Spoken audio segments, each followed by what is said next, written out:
자, 오늘 제목은 신실하신 하나님이 여시는 구원의 새벽이라는 제목으로 누가복음 1장을 열어보겠습니다.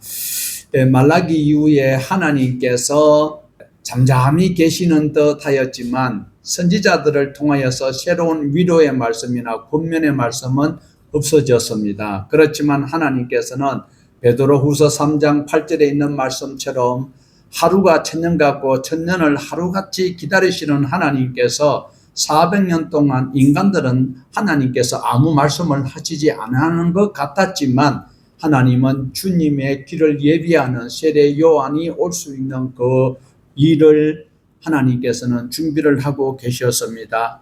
누가복음 1장은 바로 400년의 그 침묵이 하나님께서 하나님의 백성들을 잊으셨다라는 것이 아니라 하나님이 새로운 계획을 하고 계셨다라는 것을 우리에게 깨닫도록 하고 있습니다. 오늘도 예배하는 저와 여러분의 삶 속에서 하나님 앞에 기도하고 목적하는 바가 있는데도 하나님께서 전혀 응답이 없어서 하나님이 안 계시는가 아니면 내 기도가 응답이 되지 아니하는가라고 또 헷갈릴 수도 있습니다. 하지만 하나님은 우리의 모든 것 일거수일투족 우리의 심령을 살피시고 계심을 꼭 믿으시고 낙심하지 않는 훌륭한 하나님의 일꾼이 되기를 원합니다. 오늘 1장에서 등장하는 인물들이 있습니다. 믿음이 좋은 것 같다고 말씀을 하고 있는데 사가랴와 엘리사벳이 나오고 있고 그리고 예수님의 모친인 마리아가 나오고 있습니다. 그리고 주님의 길을 예비하기 위해서 예수님보다 6개월 먼저 나오는 요한의 이름이 나오고 있고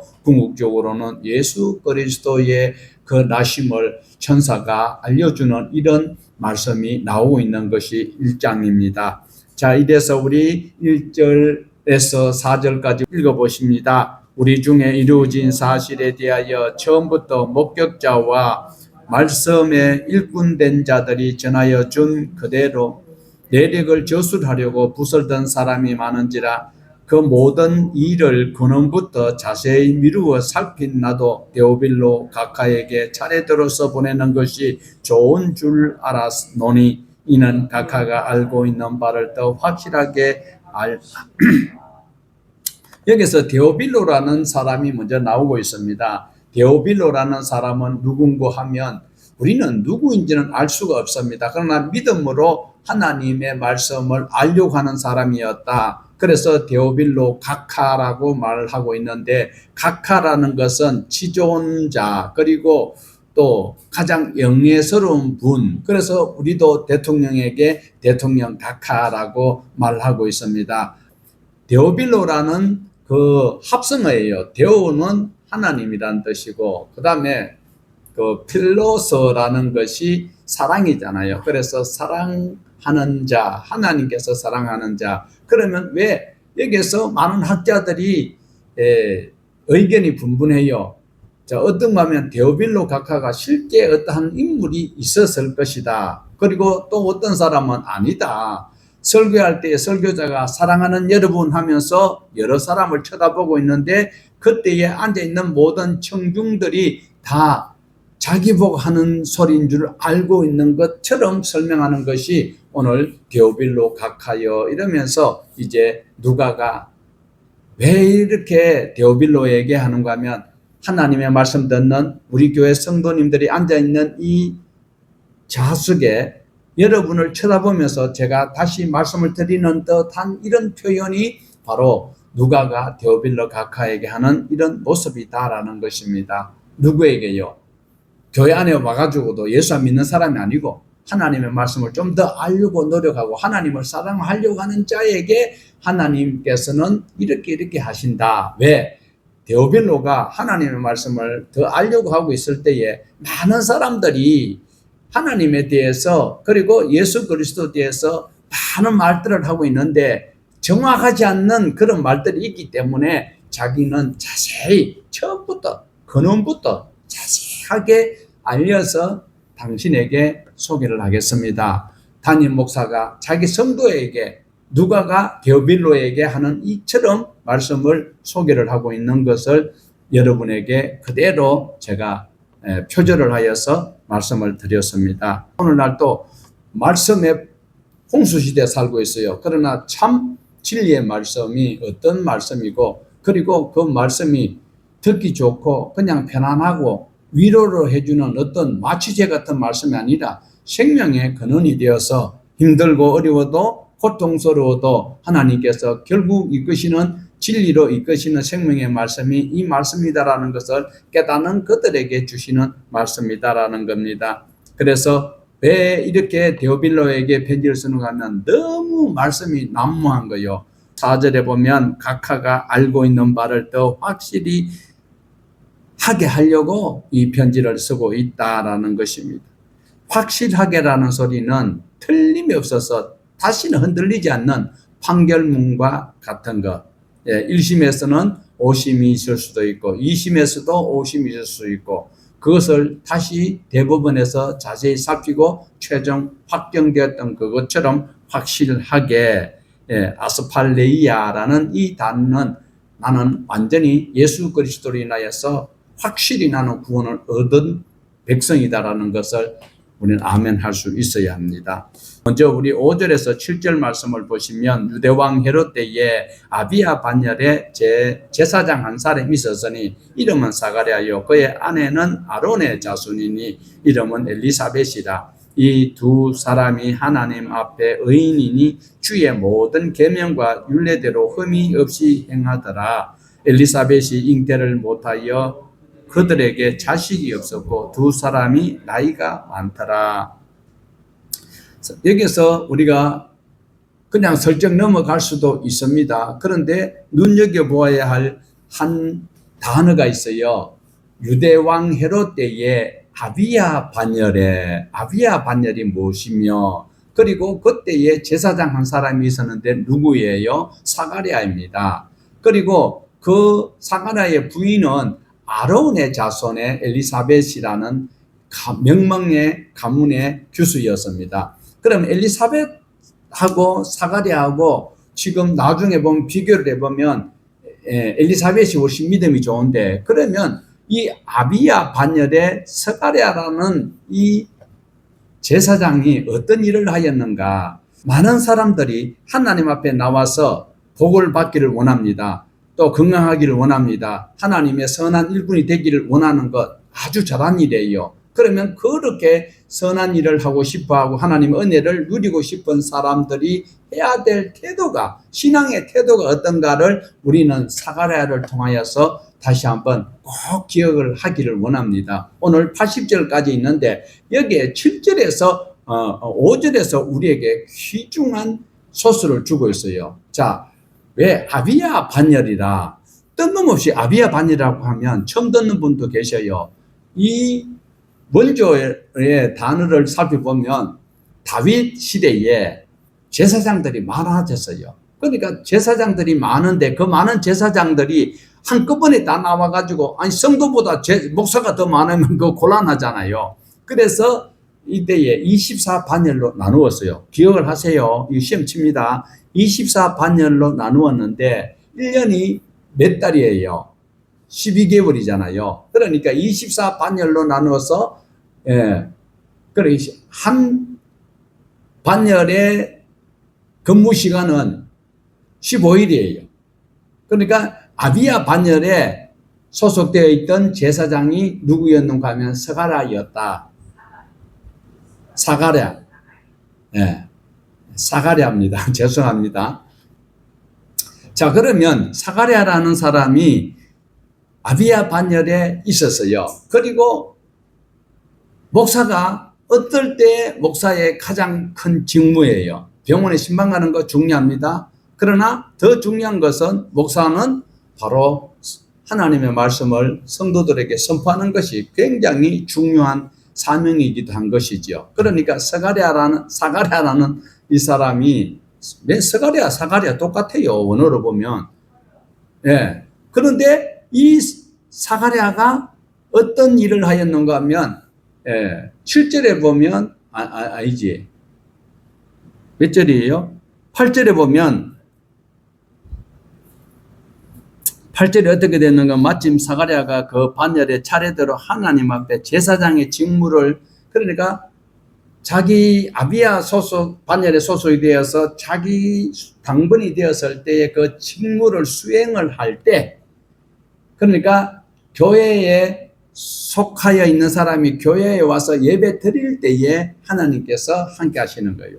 바깥에 있으면서 하나님은 무소부재하시기 때문에 어느 곳에 있어도 다 된다, 이 말씀은 맞는데, 사가랴를 통하여서 우리가 교훈받아야 될 것은 자기 반열에 소속되어서 그 직무를 집행하는 그때였다라는.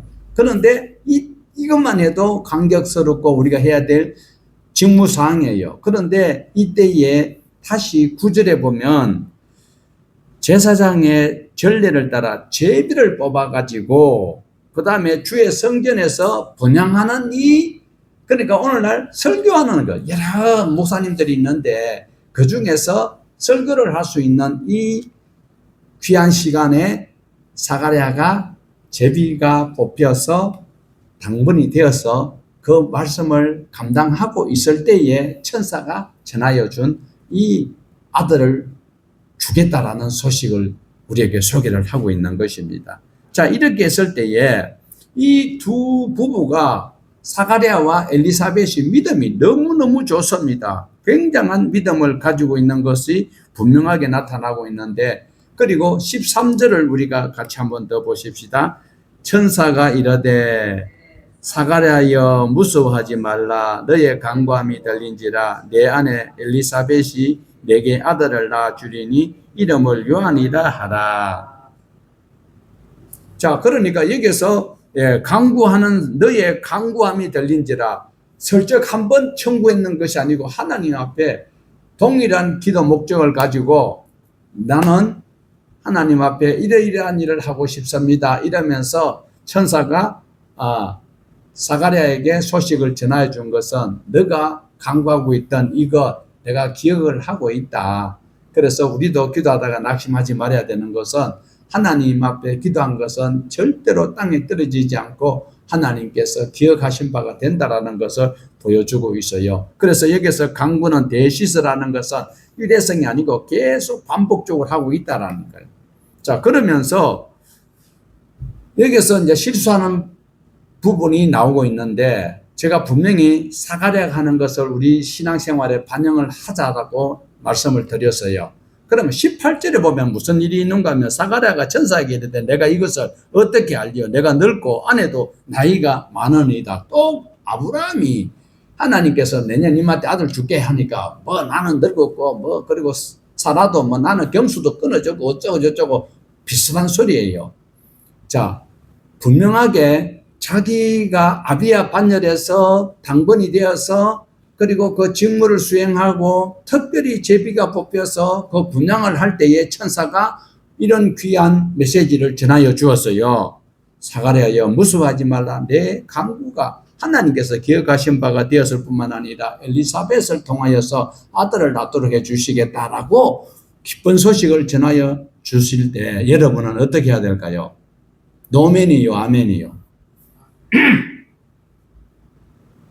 그런데 사가랴는 아멘 하지 못했어요. 18절 다시 한번 읽어보십시다. 18절.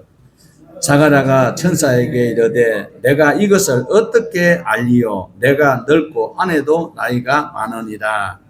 자, 이 소식을 들었을 때 아멘 하면서 하나님 앞에 그대로 믿음으로 순종의 삶을 살아야 되는데 의심을 하게 되었다라는 것입니다. 그러니까 의심하는 순간부터 어떻게 해요? 천사가 이때에 그 입에 자크를 채워버립니다. 아이를 낳을 때까지 말을 못하게 만들어버렸다라는 것입니다. 그러면서 이제는 사가랴는 말을 하지 못하는 상황에 있습니다. 그러면서 말을 하지 못하는 그것은 단순한 벌로 끝나는 것이 아니라 이 말하지 못하는 이 시간 동안 자신의 불신앙을 회개하고 돌이켜야 된다라는 거예요. 무엇과 같은가 하면 내가 하나님 앞에 기도하고 있는데 복을 받아야 되는데 복원고사하고 더 저주 비슷한 것이 있었을 때는 바로 원망하고 불평할 것이 아니라 우리는 하나님 앞에 내 자신을 돌아보는 시간을 가져야 된다는 것을 말씀을 하고 있어요. 사가랴의 이 침묵은 고요한 계절 속에서 믿음의 씨앗을 싹 틔우는 시간으로 하나님께서는 바로 사용하신다. 내가 원하는 것이 이루어졌을 때는 할렐루야고 빨리 이루어지면 더 좋겠지만 그것이 더 이루어진다 할지라도 그 시간을 통하여서 하나님께서 나를 통하여 무엇을 어떻게 하실지를 더 귀중한 계획들을 하고 계신다라는 걸 기억을 하여야 합니다. 하나님께서 몰라라 하지 않고 하나님께서는 계속 일을 하고 계신다라는 것 기억을 하셔야 합니다. 자, 26절에서 28절입니다. 여섯째 달에 천사 가브리엘이 하나님의 보내심을 받아 갈릴리 나셋이란 동네에 가서 다윗의 자손 요셉이라는 사람과 약혼한 처녀에게 이르니 그 이름에 마리아라. 그에게 들어 이르되 은혜를 받은 자여 평안할지어다. 주께서 너와 함께 하시리니. 자, 오늘 많은 사람들은요 크고 화려하고 웅장한 곳에 가고 싶어하고 높은 사람들이 모여 희락하는 그곳에 모두가 가고 싶어하는 로망입니다. 그런데 오늘 여기에서 가브리엘 천사가 예루살렘 성전으로 가지 아니하고 어디로 갔다고요? 갈릴리 나사렛이란 나사렛 산골짜기로 찾아가서 하나님께서 사용하실 귀중한 사역을 소개를 하고 있습니다. 세상에서 주목하고 높은 자리가 아니라 아무도 생각지도 못하는 그곳에서 하나님께서 계획하신 바 씨앗을 퍼뜨리는 것을 보여주고 있습니다. 도시의 화려한 네온사인이 중요한 거 거기에 있는 것이 중요한 직책이나 높은 사람이 아니라 아무도 없는 무인도 그 안개가 끼어있는 소낙비가 내리고 있을 때에 방향을 알지 못하여서 충돌 사고가 날 수 있는 그곳에 외로이 등대지기처럼 귀중한 사역이 하나님께서 찾으시고 오늘 또 우리에게 요구하고 계시는 것입니다. 작은 배들이라도 사고가 나면 되지 아니하니까 그들의 길 안내자가 되도록 아무도 찾지 않는 외로운 독도보다 더 무인도에 여러분은 뭐가 되어야 할까요? 등대가 되어야 할 것입니다. 이때에 28절에 보면 그들에게 이르되 은혜를 받은 자여 평안할지어다. 주께서 너와 함께 하시도다 하니, 여기서 은혜 받은 자로, 이 소리는 어떤 말씀인가 하면 완료 수동태예요. 완료 수동태는 계속 받았는데 그것이 계속 유지되고 있는 상황이에요. 지금 막 딱 받기 시작한 것이 아니라 하나님, 지금 우리 모두는 이미 하나님의 은혜를 누리고 있는 거예요. 그 가운데서 자기가 요구하는 것이 관철이 안 되니까 눈앞에 다른 것이 보이니까 우리가 알지 못하여서 실수를 하는 것이지, 이미 하나님께서는 우리에게 주고 계셨다라는 것 꼭 기억을 하여야 합니다. 35절에 보면 천사가 대답하여 이르되 성령이 내게 임하시고 지극히 높으신 이의 능력이 너를 덮으시리니 이름으로 나실 바 거룩한 이는 하나님의 아들이라 일컬어지리라. 여기서 덮으신다라는 이것은 헬라어로 기록되어 있는 70인역 성경의 출애굽기 40장을 헬라어로 번역한 것, 구약은 히브리어로 되어 있거든요. 그런데 헬라어로 기록되어 있는 70인역에 보면 이 단어를 사용하고 있습니다. 에피스카이세이라는 단어를 쓰고 있는데, 이 성막에 하나님 은혜가 구름으로 가득 덮이던 이것을 비유하여서 오늘 마리아에게 성령이 덮이니까 마리아가 거룩해지는 것이 아니라 마리아를 통하여서 예수 그리스도가 잉태되는 이러한 귀중한 역사가 나타나고 있음을 말하고 있습니다. 38절에 마리아가 이르되 주의 여종이오니 말씀대로 내게 이루어지기를 원하나이다 하매 천사가 떠나가니라. 여기서 이루어지다라는 이것은 바로 소원적 형태로 나타나기 때문에 보통 축도할 때 있을지어다, 이것이 소원적 형태의 기원문이거든요. 그렇게 되기를 원합니다라는 것이에요. 그래서 마리아는 모든 원리를 이해를 하고 아멘한 것이 아니라 먼저 하나님의 은혜가 임하니까 그 믿고 싶어 하는 이 선동적 결단이 하나님을 기쁘시게 할 수 있고 결국 예수님을 잉태하는 그런 마리아가 성모 마리아가 되었던 것입니다.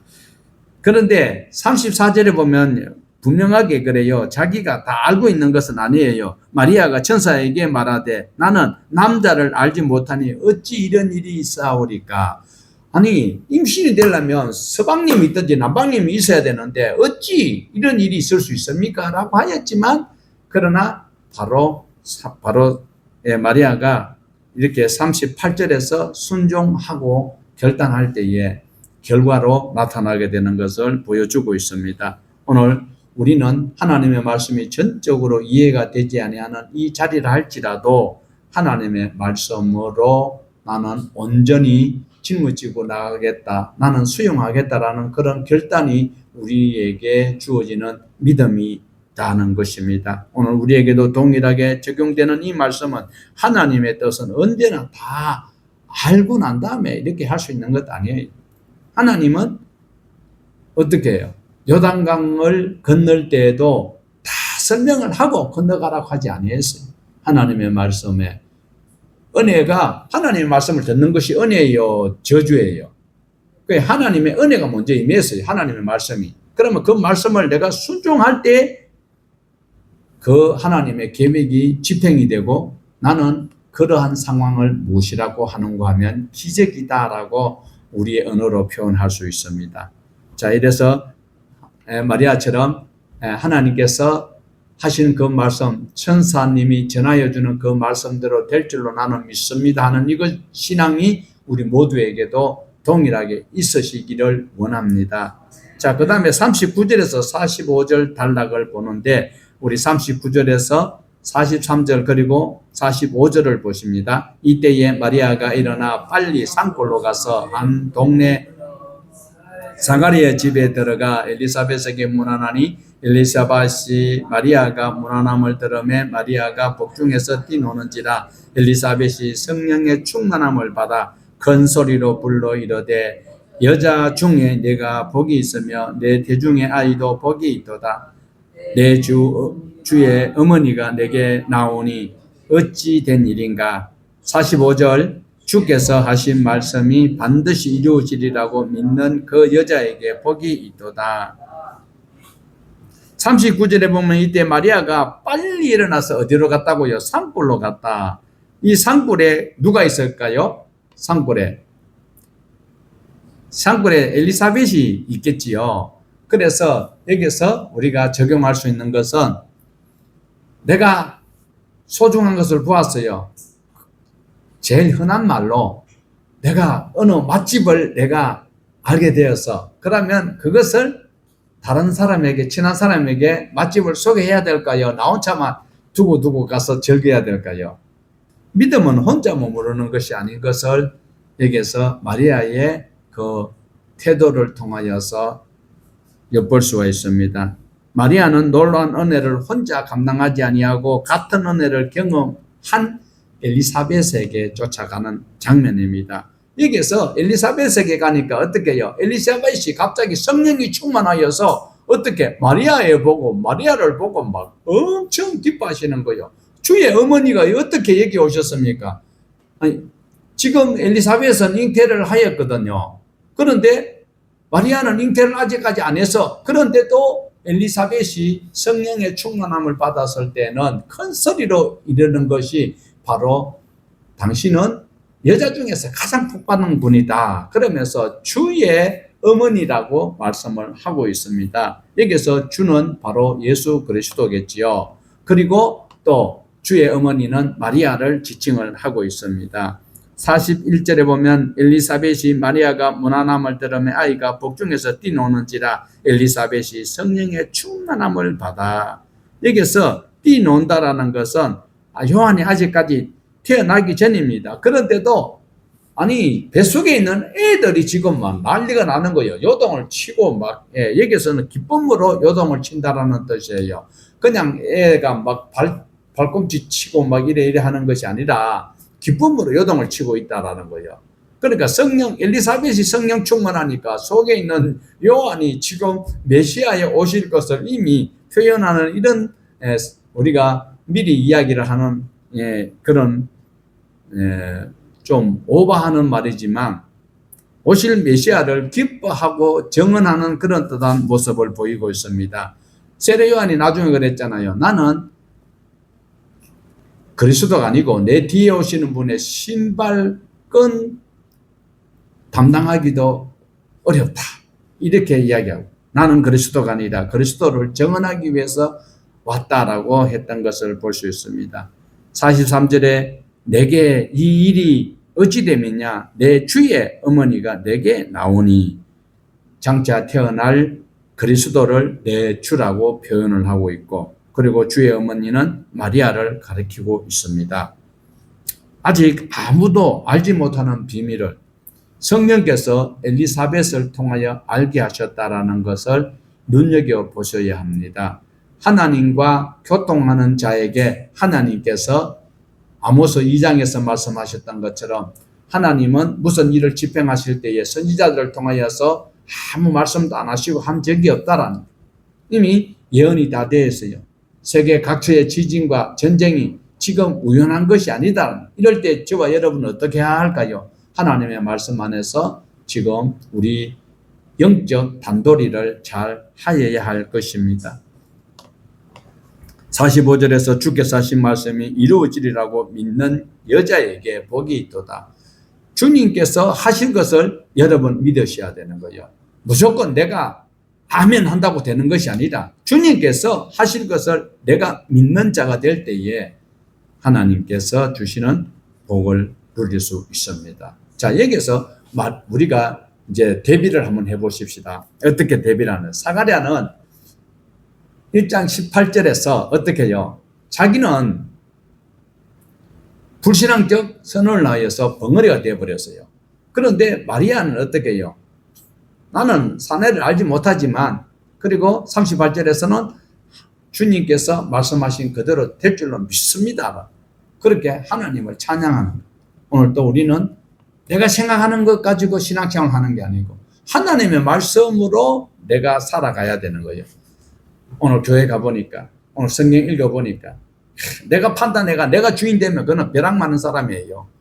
하나님의 말씀이 그렇다 하니까 나는 이렇게 하고 싶고 나는 이렇게 했으면 좋겠는데 대부분 오늘 많은 청년들이 교회를 떠나가는 게 설교가 길어서 떠나간대요.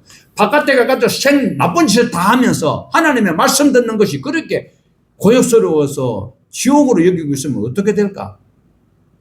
하나님의 말씀이 그렇다 하면 나는 찬양하겠다 하는 마리아의 신앙을 가져야 해요. 내 신앙적 제사장이잖아요. 아비야 반열에. 그래도 내가 오늘 제비 뽑혀서 분양하는 그런 위치에 있는 낸데 천사가 이런 하나님의 말씀을 할지라도 나는 그건 못 믿겠다. 이랬을 때에 벙어리가 되어버렸다는 사실. 마리아처럼 찬양하는 여러분 되어서 주의 어머니가 되는 이 혜택을 마리아가 누리던 건 나는 못 누리지만 주님이 주시는 그 은혜는 동일하니까 꼭 받아 누릴 수 있는 우리 자신이 되어야 합니다. 두 사람 모두 인간적으로는 불가능해 보이는 그 소식을 들었어요. 사가랴도 늙고 나이가 많아서 마리아는 남자를 알지 못한다고 이야기했어요. 그랬지만 결국은 사가랴는 벙어리가 되었고 애를 낳을 때까지예요. 한시적으로.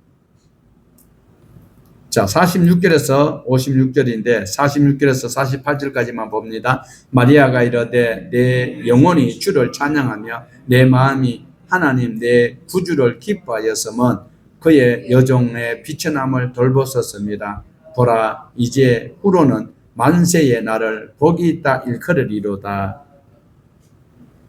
자, 이 분명히 지금 우리가 조금 전에 보았던 46절에서 48절은 마리아가 불렀는데 마리아가 불렀던 이 노래가 희한하게도 사무엘상에 보면 한나가 사무엘을 주신다는 소식에 찬양하였던 것과 똑같은 그런 감을 가지고 있습니다. 하나님을 찬양했던 그 어조로 마리아 자신이 비천한데도 하나님께서 돌보셨다. 그래서 찬양하는 이 찬양을 우리는 마리아의 그 순진한 그 신앙을 본받아야 돼요. 이것이 바로 하나님은 어떤 분인가? 권세 있는 자는 내리치시고 교만한 자를 흩으시고 비천한 자를 높이시고 줄이는 자에게 좋은 것으로 배불리 먹이시고 부자는 빈손으로 어떤 공산주의자들처럼 하는 것이 아니다. 하나님이 뒤집으시는 은혜의 귀한 특권을 가지고 계신 분이시다. 52절에서 53절 보면 권세 있는 자를 그 위에서 내리치셨으며 비천한 자를 높이셨고 줄이는 자를 좋은 것으로 배불리셨으며 부자는 빈손으로 내보내셨도다. 세상 셈법으로는 전혀 맞지 않습니다. 가난한 자가 밀려나게 되어 있지만 하나님의 나라는 정반대라는 것입니다. 훗날 예수님께서 마태복음 우리가 보았잖아요. 그 산상설교 팔복에 이런 말씀이 나오고 있습니다. 그리고 55절에 우리 조상에게 말씀하신 것과 같이 아브라함과 그 자손에게 영원히 하시리로다 하니라. 마리아의 찬양은 개인적 기쁨의 노래로 끝나는 것이 아니었습니다. 하나님께서 오래전에 어떻게요? 창세기 12장 3절에는 하나님께서 아브라함에게 축복하는 자를 하나님께서 복을 주시고 아브라함을 저주하는 여자나 남자에게는 저주를 내리신다고 하신 이 말씀대로 마리아가 지금 성취된 것을 찬양하고 있습니다. 마리아를 통해 태어날 이 아이는 단지 마리아의 자식이 아니라 어떻게 해요? 세상을 구원할 언약의 정치자이신 바로 우리 구주 예수 그리스도가 오신다라는 겁니다. 그리고 그게 산골에 있다가 56절에 보면 마리아가 석 달쯤 있다가 집으로 돌아가니라. 그러니까 석 달쯤은 엘리사벳과 함께 하나님의 그 은혜를 서로가 공유하면서 감격해 했던 것을 볼 수가 있습니다. 이제 요한의 출생에 대해서 57절에서 64절까지 보시는데, 자, 57절과 59절, 60절, 63절만 봅니다. 엘리사벳이 해산할 기한이 차서 아들을 낳으니 59절 8일이 되매 아이를 할례하러 와서 그 아버지의 이름을 따라 사가랴라 하고자 하더니 60절 그의 어머니가 대답하여 이르되 아니다 요한이라 할 것이다 하매. 자, 63절 그가 석판을 달라하여 그 이름을 요한이라 섬에 다 놀랍게 여기더라. 자, 가문의 어른들은 사가랴라고 써야 된다. 예. 왜? 지금 전통이 그래요. 그러니까 이 사람들은 오늘날 우리는 아이 이름을 아버지 이름하고 아들 이름하고 비슷하면 안 돼요. 우리 유교적 봉건적 그 흐름을 보아서는. 그런데 지금 이 사람들은 어떻게 해요? 바디메오, 디모의 아들. 그게 바가 헬라어로 아들이잖아요. 그러면 디메오가 이름이거든. 그러면 디모의 아들 이런 식으로 했는데 여기서도 사가랴라고 하자고 하였어요. 그런데 그래 하면 안 된다. 가문의 어른들은 아니다. 지금까지 우리 가문의 전통이 있지. 이대로 해야 되지. 이렇게 이야기하고 있는데 그 어머니는 아니다. 엘리사벳은 아니다. 요한이라고 해야 된다. 왜? 이미 천사가 알려주었잖아요. 그것을 그대로 믿고 있는 거예요. 그런데 지금 아들을 준다는 소리를 못 믿고 불신앙적 언어로 응대하였던 엘리사벳 남편 사가랴는 벙어리가 되어 있어요. 그래서 말을 못하니까 오늘날 같으면 종이와 연필을 달라, 서판을, 글을 쓸 수 있는 판자를 달라 해서 거기에다가 쓰는 것이 분명히 사가랴라고 쓰는 것이 아니고 누구라고 썼습니까? 요한이라고 썼어요. 그렇게 말씀대로 순종하였을 때에 어떤 일이 있었을까요? 그 입이 열려져서 말을 할 수 있게 되었다. 자, 그랬을 때 어떤 일이 있는가 하면 사가랴가 자, 46절에 한번 64절 이에 그 입이 열리고 곧 혀가 풀리며 말을 하여 하나님을 찬송하니. 긴 세월 동안 말을 못하였어요. 얼마 동안이었을까요? 엘리사벳이 임신하고 있는 그 기간 동안에는 말을 못하였어. 그래서 말을 하게 되었을 때 원망을 먼저 했습니까? 찬송을 먼저 하였습니까? 우리는 고난 가운데 있다가 하나님 앞에 좋은 일이 있을 때 찬양. 좋은 일이 있는데 찬양 못할 사람 아무도 없지요. 그러나 사가랴는 말하지 못하고 있었던 침묵의 그 기간 동안에 자기 자신을 철저하게 반성하고 뉘우치고 그리고 돌이키는 삶을 통하여서 말을 하게 되었을 때 하나님을 찬송하였다라는 것을 우리에게 소개를 하고 있습니다. 자, 그 다음에 68절에서 80절까지입니다. 그런데 다는 못 보고 68절, 69절 먼저 보십시다. 찬송하리로다. 주 이스라엘의 하나님이여 그 백성을 돌보사 속량하시며 우리를 위하여 구원의 뿔을 그 종 다윗의 집에 일으키셨으니. 자, 78절에서 80절입니다. 이는 우리 하나님의 긍휼로 인함이라. 이로써 돋는 해가 위로부터 우리에게 임하여 어두움과 죽음의 그늘에 앉아있는 자에게 비치고 우리의 발을 평강의 길로 인도하시리로다 합니다. 아이가 자라며 심령이 강하여지며 이스라엘에게 나타나는 날까지 빈들에 있으니라.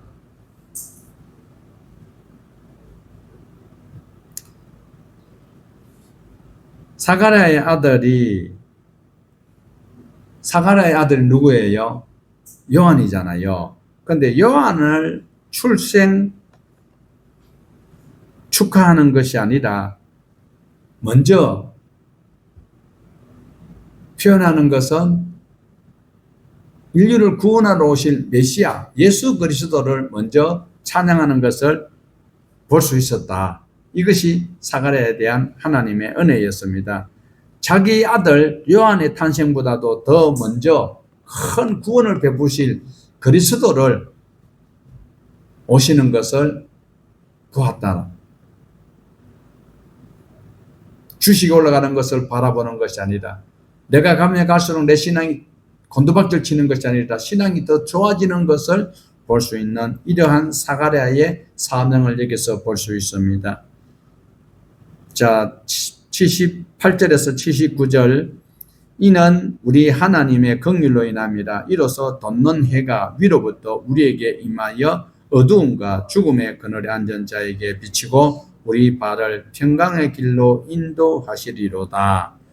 돋는 해는 바로 아나톨레입니다. 아나톨레는 두 가지 의미를 가지고 있는데 하나는 새 삭을 말하고 있습니다. 또 하나는 오실 메시아, 죄악으로 어두워져 소망이 없는 이들에게 구원의 새 여망을 주시는 우리 구주 예수 그리스도께서 오시는 것이 아나톨레가 된다라는 것입니다. 떠오른다. 동쪽에 동이 틀 무렵에 이제 빛이 비치는 그것을 아나톨레라라고 표현하고 있습니다. 겨울에 보면 나무 가지가 죽은 것 같은데 봄이 되면 음이 돋는 이런 새싹, 이것이 아나톨레라. 캄캄한 밤을 뚫고 해가 떠오르듯이 이 땅에 소망이 없습니다. 지금 보면 교회들도 소망이 없고요. 예수 믿는 사람도 보면 믿다가 낙심하고 이런 때 어떻게 해요? 예수 그리스도만이 우리에게 참 빛이 된다라는 거 꼭 붙들어야 돼요. 아나톨레가 된다라는 거예요. 어떻게 해요? 오늘 1장을 요약을 하면 400년 동안의 선지자들을 통하여서 기쁜 소식을 전혀 전하여 주시지 아니하였던 하나님께서 침묵하고 계신 것 같았는데 어떻게 해요? 구원의 새 여망을 여는 새벽의 길을 여셨습니다. 죄악의 어둠은 그리스도의 빛으로 그리고 죽음의 그늘은 생명의 빛으로 두려움은 평강으로 바꿔주시는 하나님의 은혜가 우리에게도 있었다라는 것입니다. 매우 중요한 것은 이 80절에 보면 아이가 자라며 심령이 강하여지며 이스라엘에게 나타나는 날까지 빈들에 있으면서 새 속에 호식하는 것이 아니라 빈들에서 메뚜기와 석청을 먹으면서 주님이 오신 길을 예비하였던 세례 요한을 우리가 볼 수가 있습니다. 그래서 1장을 우리가 다시 한 번 더 보면은 사가랴의 아들 요한은 주의 길을 예비하였습니다. 마리아는 그리스도를 잉태하였고 엘리사벳은 주의 어머니를 찬양하였습니다. 사가랴는 구원에 뿌리신 그리스도를 찬양하였고 요한은 주의 오실 길을 예비하는 그런 일꾼이었던 것을 우리에게 보여주고 있습니다. 중요한 것은 1장에서 여기에는 사가랴도 마리아도 엘리사벳도 요한도 주인공이 아니고 오직 주인공은 예수 그리스도다. 오늘 우리의 중심에는 오직 예수 그리스도, 입을 열 때마다 예수 그리스도가 나와야 할 것입니다. 오실 그리스도를 우리는 기대하면서 오늘 또 신앙하며 살아가야 합니다. 자, 이래서 우리가 이제 1장을 마감을 하면 어떻게요? 하나님이 침묵하시는 것 같을 때 우리는 하나님이 아무것도 안 하시니까 나도 때려치워야 되겠다. 이것이 아니고 하나님의 침묵은 하나님께서 없어진 것이 아니다라는 것을 기억을 하셔야 합니다. 그리고 두 번째로는 불가능해 보일 때 하나님의 말씀을 더 붙들어야 돼요. 하나님께서는 불가능한 일이 있을까요? 없을까요? 절대로 없습니다.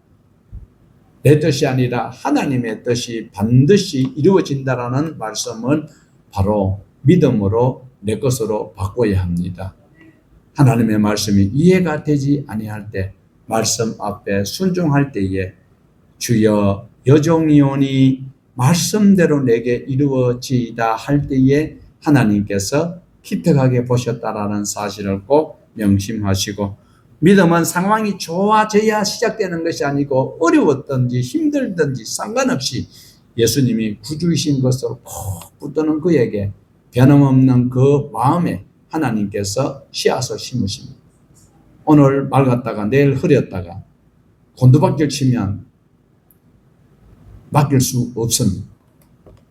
기다리는 은혜는, 새벽은 단순히 갑자기 오는 것이 아니라 캄캄한 칠흑 같은 어두움 뒤에 밝아오는 그 여명이 바로 새벽이죠.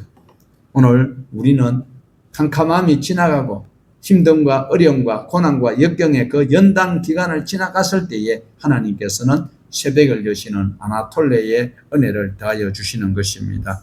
보는 회가 위에서부터 내게 임하고 계시는 것을, 내 마음의 욕심의 우산을 펴가지고 그 햇빛을 차단하지 말고, 주의 은혜를 차단하지 말고, 내 생각과 내 지식과 알량한 대도 안 하는 고집 가지고 하나님 앞에 부딪혀서 박살나지 말고 주님 주시는 위로부터 내리는 그 강력한 은혜를 그대로 수용하여서 복받는 자 되시기를 주님의 이름으로 축복합니다.